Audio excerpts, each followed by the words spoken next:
Hi hello नमस्कार good morning. तर तुमचं सर्वांचं पुन्हा एकदा स्वागत आहे माझ्या YouTube चॅनलवर। तर आज आम्ही चाललेलो आहे देवदर्शनासाठी।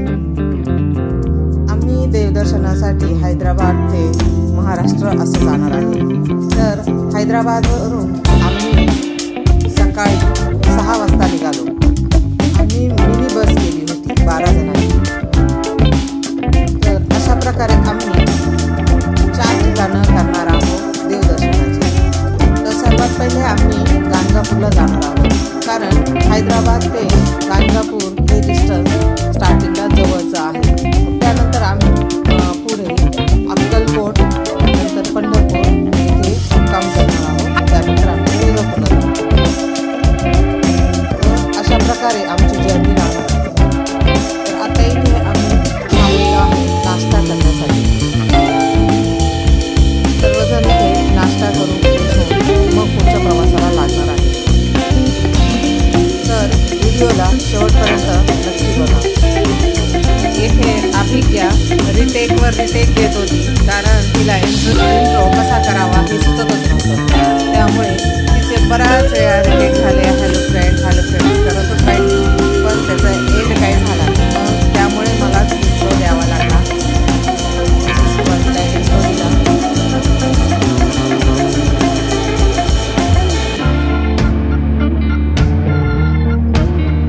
वेदांत असल्यामुळे तुला एनर्जी येते ना, तशी नाही।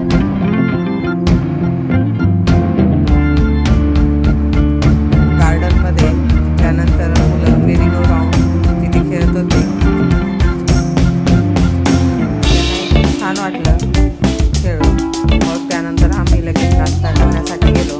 नाश्त्यासाठी आम्ही डोसा मागवला होता, पण मलाही एवढा काही आवडला नाही, कारण खूप स्पायसी होता। खूप लागली तिथे काय करणार, त्यामुळे आम्ही नाश्ता केला।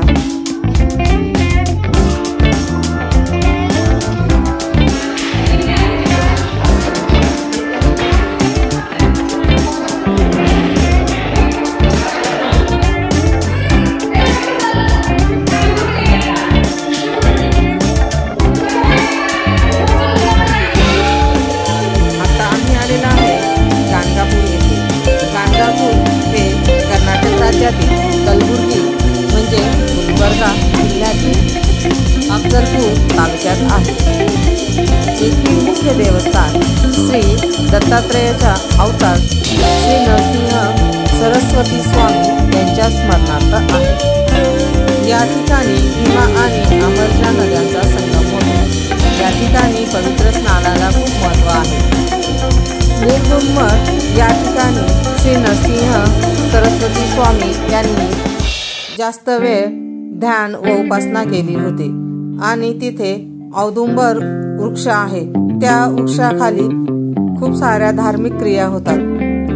श्री नरसिंह सरस्वती हे दत्तात्रयाचे अवतार मानले जातात। हे संत गाणगापूर येथे शेवटचे 20 वर्ष त्यांनी उपासना केली होती। त्यांनी एक वचन दिले होते की त्यांच्या भक्तांना त्यांच्या अनुपस्थितही दर्शन व आशीर्वाद देतील, विशेषतः पादुका आणि संगम स्नानाच्या माध्यमातून।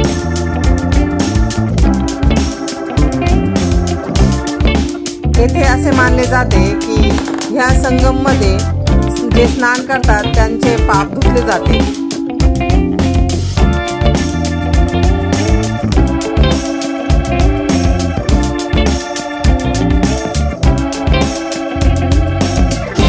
पूर्ण क्षेत्रामध्ये तुम्हाला संगम स्थान म्हणजे भीमा अमरजा नदीचा संगम, निर्गुण पादुका मठ, वैष्णव महिमा, अष्टतीर्थ महिमा, माधुकरी, संगमेश्वर मंदिर, औदुंबर वृक्ष, विश्रांती कट्टा याचे महात्म्य आहे।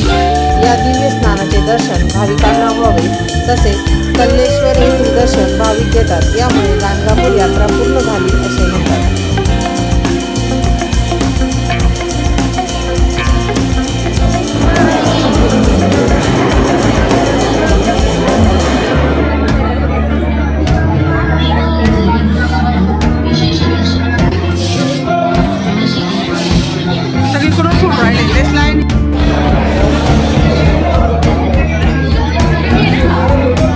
वडाचं झाड आहे।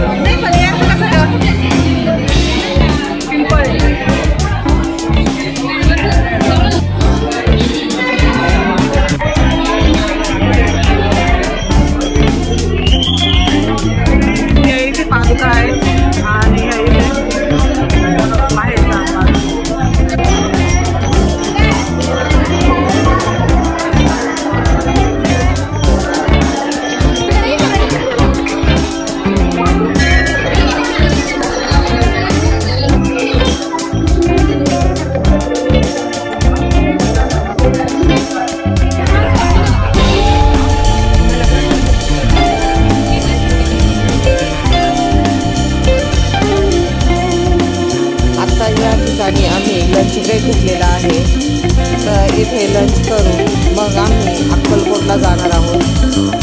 इथेच आम्हाला जवळजवळ 4 वाजले होते. त्यानंतर आम्ही पुढचा प्रवास सुरू करतो आणि आम्हाला मुक्कामी पंढरपूरला जायचं आहे.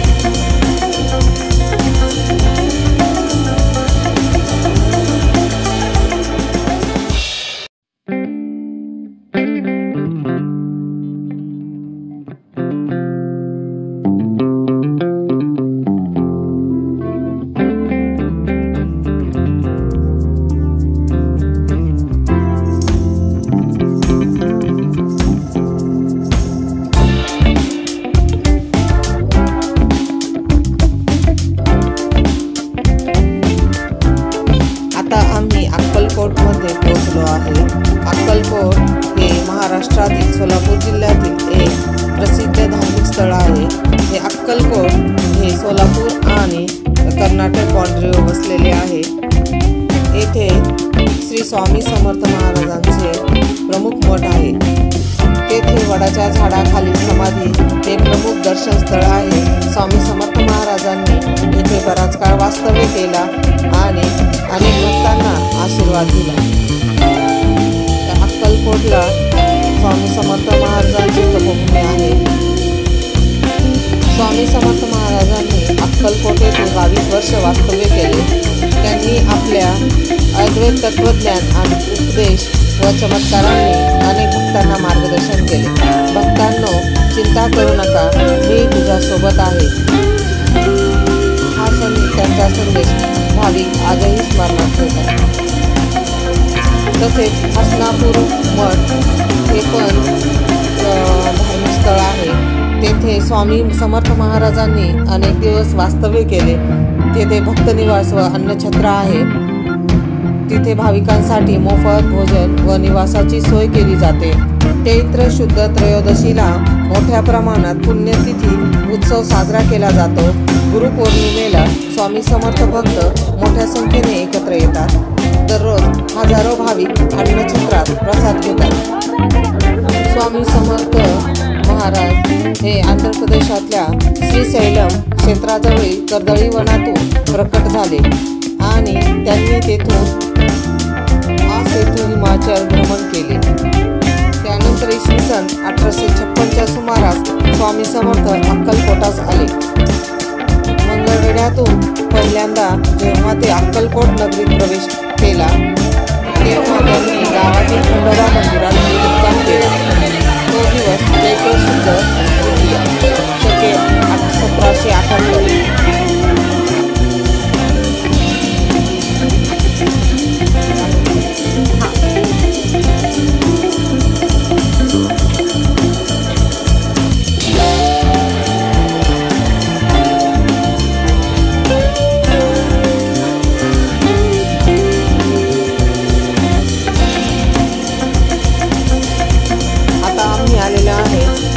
महाराज यांच्या वाड्याकडे.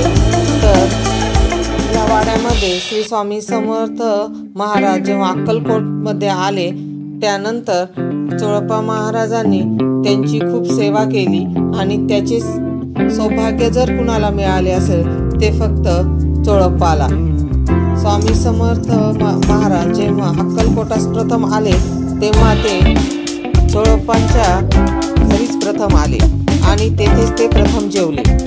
अक्कलकोटमध्ये सुरुवातीच्या काळात स्वामींचे अधिकाधिक वास्तव्य चोळप्पांच्या घरी झाले. तेव्हा तेथील वास्तव्यात चोळप्पा स्वामींचे अंतरंग शिष्य बनले. स्वामींच्या बाल लीलांचा त्रास होत असूनही चोळप्पाने त्याकडे कौतुकानेच पाहिले. त्यासाठी त्यांनी कुटुंबाचा रोषही पत्करला. आताही तुम्ही तिथे गेले तर तुम्हाला एक विहीर दिसेल, खूप जुन्या वस्तू आणि जे स्वामी समर्थ महाराज अंगठा वगैरे घालायचे तेही तुम्हाला तिथे दिसेल. आणि आता तिथे सध्या त्यांचे वंशज राहत आहे.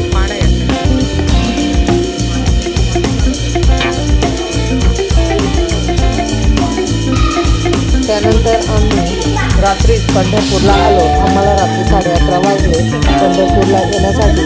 अक्कलकोट ते पंढरपूर डिस्टन्स 2 तासाचा आहे. मग आम्ही रात्रीच येण्याचे ठरवले. नंतर सकाळी मग आम्हाला दर्शनासाठी सोपे जाईल, कारण पंढरपूरमध्ये खूप गर्दी होती. आम्ही तिथे स्टे केला. ते भक्तनिवास आहे विठ्ठल रुक्मिणी. खूप छान हे भक्तनिवास आहे. आता आम्ही तयार होऊन दर्शनासाठी चाललो आहे. रांगेत आम्हाला खूप वेळ जाणार होता, म्हणून आम्ही नाश्ता करून लगेच दर्शनासाठी गेलो. हा तुम्ही भक्तनिवास विठ्ठल रुक्मिणी भक्तनिवासचा आजूबाजूचा परिसर पाहू शकतात. मग इथून आम्ही ऑटो करून मंदिरात गेलो आणि तिथे शॉपिंग करण्यासाठी खूप छान छान वस्तू होतात. त्यामुळे इथे आम्ही शॉपिंग केली आणि मग दर्शनासाठी गेलो. छान आमचं दर्शन झालं.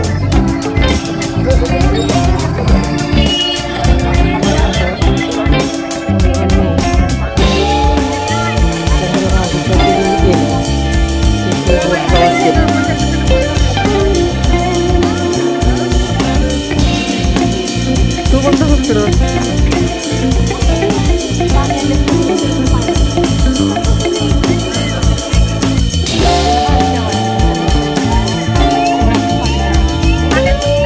पंढरपूरनंतर आम्ही गेलो त्यानंतर नेक्स्ट डे आम्ही तुळजापूरला आलो.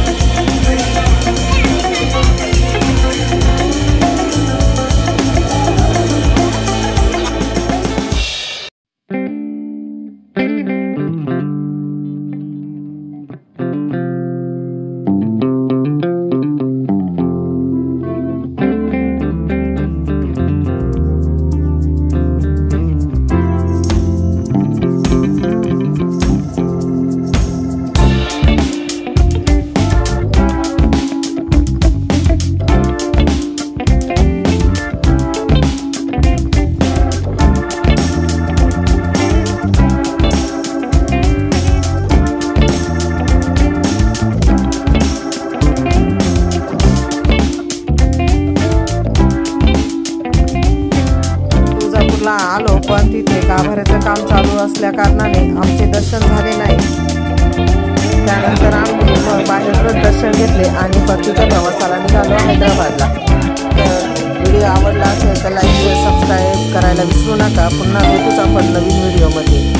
Thank you for watching.